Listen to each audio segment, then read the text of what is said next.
Jovin, you so dumb.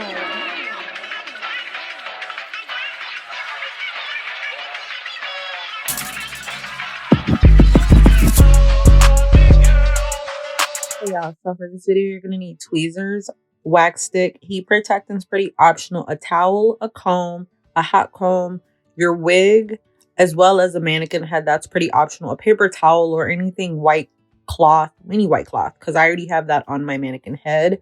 A mannequin head is optional. You could use your knee as well. And then I see I was showing y'all the paper towel. And then you're going to need a mirror. Okay. Do not forget the mirror. You're going to need a mirror because the mirror is going to show you what everybody else sees when you're plucking the hair. So you're going to cut the hair into 3 parts, 3 partitions. It just, for me, makes it a little easier. I'm going to go ahead and put that little part into a ponytail just to separate it. Because that'll make things a little easier too, so it doesn't mix and mingle. But however, always have a mirror in front of you, because when you have a mirror in front of you, you can look up at the mirror to see what everybody else sees as it pertains to your plucking. Because if you're plucking and just looking down at the wig, that's based on what you're seeing. You get what I'm saying? The mirror is really going to help you put into perspective what this wig may possibly look like on your head. So you're going to start off by taking your wax stick, rubbing it on the hair, hot combing it to pull all the strands, loose strands, whatever, pull it all in one direction. Then you're going to pull back that front hairline. You don't want to touch that because it's already too thin. We'll come back to it. And then I show you the tweezers. My tweezers come angled, right? And I say start here because you're not starting at that initial hairline. You're starting behind the hairline when you pluck. But however, my tweezers come angled and I pluck with the sharpest point of my tweezer. So if your tweezer comes flat, then you just pluck. But if your tweezers come angled, don't use the flatter side, twist it so you're plucking with that pointed side, because then that'll just make it easier. And then when you're plucking, always keep in mind, never stay somewhere too long. After I pluck to my desired, measurements, I go to the second layer and I go ahead and I part it, and I go ahead and I start plucking behind the hairline. So always imagine like this is the new hairline. Pluck behind the hairline. And you're going to keep plucking until like your desired.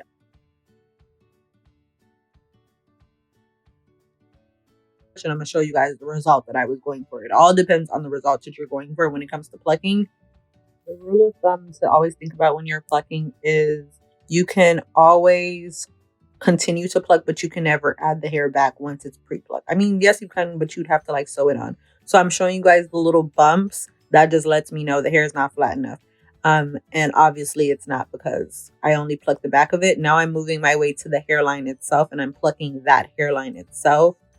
When you see me plucking, notice how I pluck and I'm always moving my hand. I never stay in one spot for too long, and that's the goal of plucking. If you stay in one spot for too long, that causes over plucking, and then that's how like some parts look bald than the other and all that other stuff. So you see what I'm doing? Like I'm going back and forth, back and forth. So right before I actually pluck the hairline itself, because I put that hairline back on top, and I no longer have it separated, I'm plucking behind that hairline. Because you know how I had it separate. Now I flipped it. I pluck behind the hairline before I pluck the hairline itself. See, now I'm plucking the hairline itself to give it a natural look. But start off plucking behind the hairline, because then that lets you know, okay, cool, this is how much I need to pluck for the hairline to look natural. The hairline itself is more thin than the back of the hair.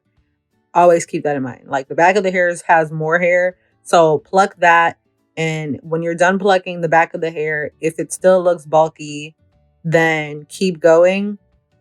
And after that, work on the hairline last, because the hairline itself is delicate hair. Like it's barely any hair in front of the hairline. So you don't want like a thin hairline. You guys can't see me, but every so often I do look up at my mirror to see if that's the desired results that I want, simply because the mirror, like I told y'all, will show y'all what everybody else sees, not just what you're looking down at. So what I did on the first portion, I'm doing on the second portion, and it's just me repeating the same process. I'm going to start off by plucking behind the hairline. After I pluck behind the hairline for the first row, so I recommend when you're plucking, try going back and forth a total of 4 times. So 1 time, 2, 3, and then 4. Comb it out, see if you like it. If not, do another set of 4 and just do it in intervals of 4. So started behind the hairline like I stated, and then after that I part to go to my second row once I like the way that it's looking, kinda. You know what I'm saying? Like it looks thin but not super thin. I'm gonna make a part and I'm gonna work on the next layer. And I'm going to do that 3 times. So that's one layer. This is the second layer. And then after this layer, I'm going to part it a second time to pluck behind the hairline. After doing that, then I'm going to go in again and I'm going to flip the hair all the way back to start from the beginning. And then I'm going to go in and start plucking the hairline. So I divided it in half to show you guys how that, if I were to do a middle part, what it looked like. Because if you overpluck, it's going to look weird and super thin. You don't want a super thin hair. So that's what I'm saying. When it comes down to plucking, you can always continue to pluck once the wig is on your head and you don't think you plucked enough. But if you overpluck, then you're just going to have a bald wig. So keep that in mind. Now I'm doing the third row like I told you guys. And then after I do this row, I'm going to flip the hair all the way back like I reiterated. And I'm going to pluck the hairline itself on each row. And if I don't like how it looks after I pluck the hairline, then I'm going to go in and I'm going to continue to pluck the back of the hair. I'm not going to start at the front of the hair. Never start at the hairline itself. Work your way in the back, because if you like the way the back results look, because sometimes it's not really the hairline that you don't like. It's because the back of the hair is too bulky.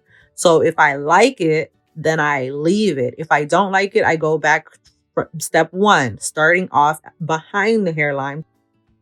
I go in. See, I'm plucking behind that hairline. That's what I'm trying to show you guys. I'm plucking behind that hairline. And then I'm going to start plucking the hairline.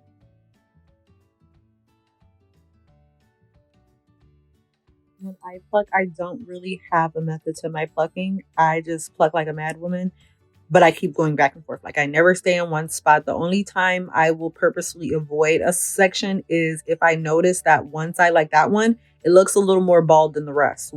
Even after I combed it, it's a little more bald. So I'm going to avoid that spot purposely because I don't want to keep overly plucking that one spot. You see that spot right there? You see it right there. I'm showing you.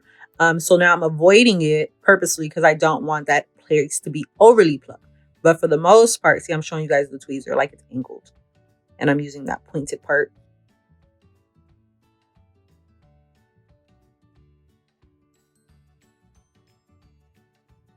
So remember, there's really no fancy technique to plucking. Just pluck like a mad person, just not in one spot. So like I told you, pluck in like a straight line, semi-straight line, one way.